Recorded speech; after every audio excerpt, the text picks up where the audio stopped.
દેશમાં પ્રતિબંધિત છતાં થોડા દિવસ અગાઉ ગોંડલ માર્કેટ યાર્ડમાં ઠલવાઈ 4-5 ચાઇનીઝ લસણની ગુણી, જેના કારણે સૌરાષ્ટ્રના વેપારીઓ અને ખેડૂતોમાં ભારોભાર આક્રોશ છે.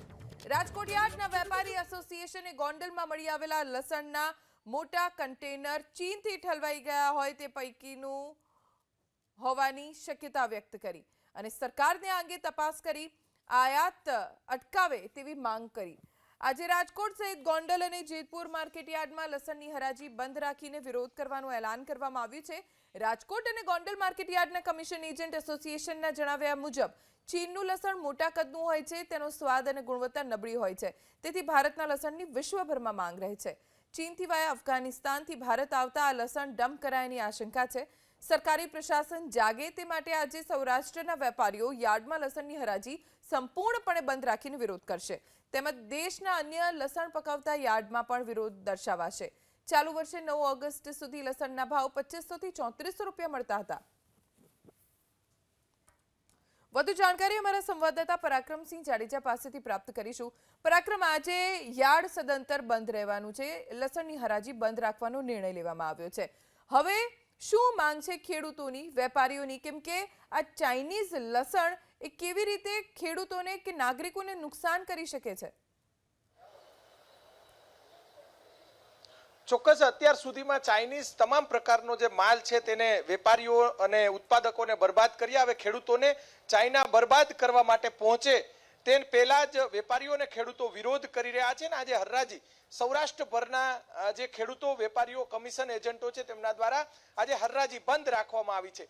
હવે જે ભારતનું જે લસણ છે એ આપણે બતાવવાનો પ્રયાસ કરીશું. સૌરાષ્ટ્રની અંદર મોટા પ્રમાણમાં લસણનું ઉત્પાદન થાય છે અને શિયાળુ પાક તરીકે મુખ્ય પાક છે. આપણી સાથે જે અતુલભાઈ કમાણી એ એક ખેડૂત પણ છે, પોતે પણ લસણ વાવે છે કાલાવડ તાલુકાની અંદર પોતાના ગામમાં, અને અતુલભાઈ કમિશન એજન્ટ એસોસિએશનના પ્રમુખ છે, વેપારી આગેવાન છે. અતુલભાઈ, તમને તો બંને અનુભવ છે, તમે એક વેપારી પણ છો અને એક ખેડૂત પુત્ર પણ છો. આ લસણથી શું નુકસાન અને આજે તમે બંધ રાખ્યું છે, શા માટે હરાજી બંધ રાખ્યું છે? સૌપ્રથમ તો પ્રતિબંધિત વસ્તુ હોય એને વાયા બીજા દેશમાં થઈને દેશમાં ઘુસાડવામાં આવતી હોય એની ઉપર સખત વિરોધ હંમેશના માટે હોવો જોઈએ. કારણ કે પ્રતિબંધિત લસણને વાયા અફઘાનિસ્તાન થઈ અને દેશમાં ઘુસાડવામાં આવે અને ગોંડલ સુધી માર્કેટિંગ યાર્ડમાં પહોંચાડી દેવામાં આવે ત્યાં સુધી આપણી કોઈ જાગૃતતા ન હોય. અને આ લસણની આપણે તમે વાત કરો છો, ગુણવત્તાની દ્રષ્ટિએ આપણે વાત કરી તો એકદમ નબળી ગુણવત્તાનું લસણ આવે છે, વાયરસવાળું લસણ છે એવું પણ જાણમાં આવ્યું છે. અને આપણા દેશનું જે લસણ છે એ સુગંધિત લસણ છે અને આ લસણનો સાઇઝ સફરજન જેવડી સાઇઝ હોય છે અને ગુલાબી કલરનું લસણ હોય છે, એટલે દેખીતા જ વર્તાઈ જાય, સીધું લસણ વર્તાઈ જાય છે. એટલે સામાન્ય પબ્લિક અને નાગરિકોને પણ અમે અપીલ કરીએ છીએ કે આ લસણનો ઉપયોગ ન કરવો જોઈએ. આપણા દેશના ખેડૂતોએ ઉત્પાદન કરેલું જે લસણ છે અને અત્યારે આપણા દેશમાં જે 4500 થી 5000 રૂપિયાના ભાવે ખેડૂતો માલ વેચી રહ્યા છે, એની સામે ચાઇનાનું લસણ ગુણવત્તા ઓછી અને એના ખેડૂતો અને એના જે વચેટિયાઓ છે એને કમાવા ન દેવા જોઈએ. અને આ લસણને જે ઘુસાડવામાં આવ્યું છે એની ઉપર સરકારે યોગ્ય પગલાં લઈ કાર્યવાહી કરી અને જે લોકો આની ઉપર સંડોવાયેલા છે એને પકડીને તાત્કાલિક કાર્યવાહી કરવી જોઈએ. આવે છે ક્યાંથી? 2011 થી પ્રતિબંધ છે આ ચાઇનાના લસણની અને અત્યારે ભાવ વધારે છે લસણના, સ્વાભાવિક છે. ગઈ વર્ષે અને આ વર્ષે ખેડૂતોને સારા ભાવ મળી રહ્યા છે, એટલે એના કારણે અહીંયા આવી રહ્યું છે લસણ. ગત વર્ષે પણ આવું ચમકલું કરવામાં આવ્યું હતું પણ એનો તમામ માર્કેટિંગ યાર્ડોએ વિરોધ કર્યો હતો, એટલે માર્કેટિંગ યાર્ડ સુધી પહોંચાડવામાં નહોતું આવ્યું. આજે ગોંડલ માર્કેટિંગ યાર્ડમાં 30 કટ્ટા લસણ આવ્યું છે, એટલે ચાઇનાથી કાંઈ રિક્ષામાં તો 30 કટ્ટા લાવ્યા નથી. આનું મોટું કન્ટેનર કોઈક સંડોવાયેલા હોય એવું બની શકે, અથવા તો ભારતના કોઈ વેપારી ત્યાંથી મંગાવતા હોય, આયાત કરતા હોય એવું બની શકે. 100% આની પાછળ મોટું ષડયંત્ર હોઈ શકે. કન્ટેનરો મોઢે આ લસણ આવતું હોય છે, એક કન્ટેનરે આવ્યું હોય અને 5 કન્ટેનરે આવ્યા હોય અને વાયા અફઘાનિસ્તાન થઈ અને આ લસણને આપણા દેશમાં ઘુસાડવામાં આવ્યું છે.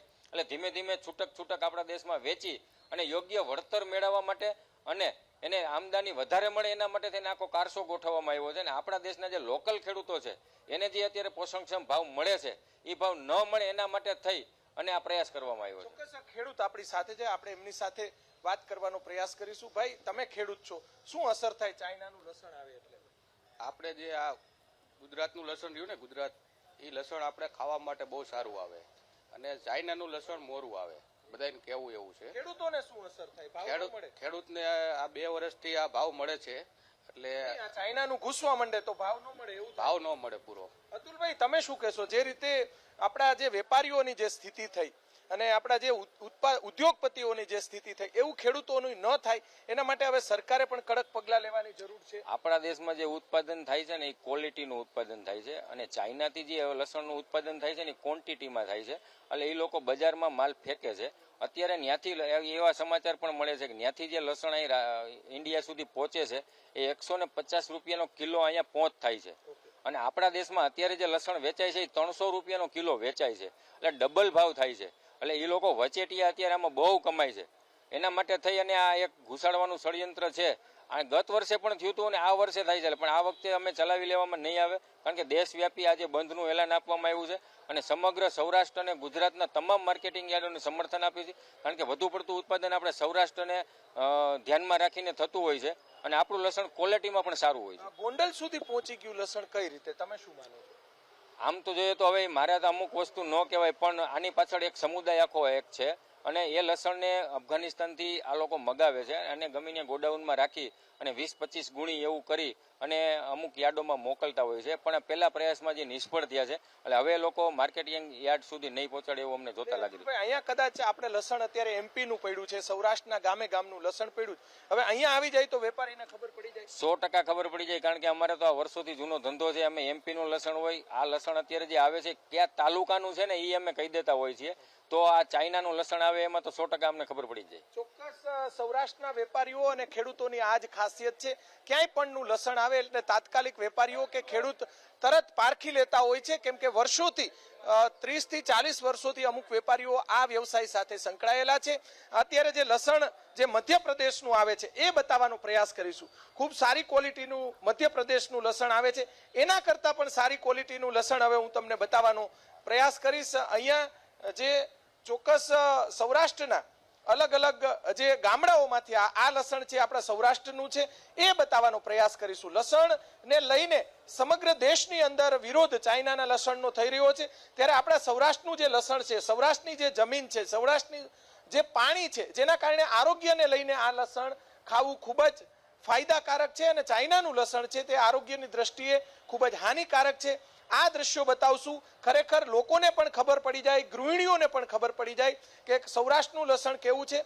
અને જે ચાઇનાથી આવે છે ગુલાબી અને સફરજન જેટલું મોટું લસણ હોય છે, કેમ કે એ લોકો ઉત્પાદનમાં વધુને વધુ ઉત્પાદનમાં દરેક વસ્તુનું વધુને વધુ ઉત્પાદન થાય તે રીતે માનતા હોય છે. અને આપણા જે ખેડૂતો છે, જે સૌરાષ્ટ્રની ધરતી સાથે જોડાયેલા ખેડૂતો છે, એ ક્વોલિટીમાં એટલે કે આરોગ્યની દ્રષ્ટિએ સારું લસણ ઉત્પન્ન થાય તે માટેના તમામ પ્રયાસો હોય છે. રાજકોટ સહિત Gondal marketing yard, Jamnagar marketing yard, આ સૌરાષ્ટ્રના તમામ માર્કેટિંગ યાર્ડો છે તેમાં શિયાળામાં મોટા પ્રમાણમાં લસણની આવકો થાય છે. પરંતુ જે સ્થિતિ ભારત દેશના વેપારીઓની થઈ, જે ઉત્પાદકોની થઈ, તેવી સ્થિતિ સૌરાષ્ટ્રના ખેડૂતોની ન થાય તે માટે સરકાર અને રાજ્યના કૃષિ વિભાગના અધિકારીઓ, રાજ્ય સરકાર અને અન્ય જે કેન્દ્રીય અધિકારીઓ છે તે પણ જાગૃત થાય, કેમ કે ચાઇનાથી એમનેમ લસણ ન આવતું હોય તેના માટે અનેક લોકોની સંડોવણી પણ હોઈ શકે છે.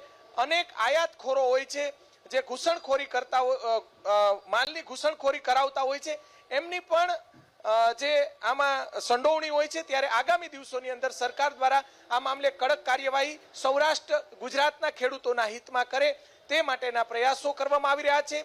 કમિશન એજન્ટ, વેપારીઓ અને ખેડૂતો, સૌરાષ્ટ્રભરના ખેડૂતો આ રીતે વિરોધ કરી રહ્યા છે અને આગામી દિવસોની અંદર આ ચાઇનાનું લસણ ન આવે તે માટેના તમામ પ્રયાસો કરી રહ્યા છે. જી પરાક્રમ, આભાર જાણકારી આપવા માટે. તો આજે દિવસભર ખેડૂતો આ ચાઇનીઝ લસણની સામે વિરોધ દર્શાવવાના છે. વેપારીઓ પણ તેમની સાથે જોડાય છે અને આ સમગ્ર મામલે સરકાર પગલાં ભરે તેવી તેમની માંગ છે.